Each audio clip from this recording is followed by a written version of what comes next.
Мужики.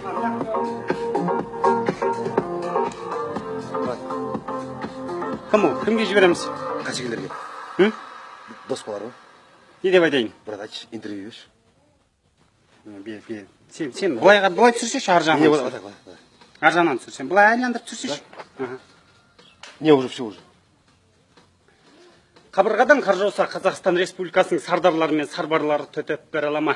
Шығысымызда аспан астелі Қытай мемлекеті жатса, батысымызда Аюдай күшті Рация Федерациясы жатыр. Өткен жылдың 2 желтоқсанда елбасымыз 52 мемлекеттің басын елордасы Астанамызда біріктірді. Бұл нені білдіреді? Тізесінен түктіріп келатқан Қазақстан қарулы күштеріне үлкен сын. Ұланғайыр даланы ата-бабамыз Ақбілектің күшімен, Ақнайзаның ұшымен қорғаған. Өсер елдің ұлы мінезі қызы өнерлі келеді дейді. Қабырғадан қар жауған күні Қазақстан Республикасының Қорғаныс министрлігіне қарайтын 42-062 әскери бөлімінің сардарлары мен сарбарлары немен шұғылдануда. Кімге өнеге береміз, кімнен өнеге аламыз? Бұл жайында арнайы КТК-дан мен Кенжебай Жасұлан, Нартай Аралбайұлы, Сергей Светков, киелі Тараздан.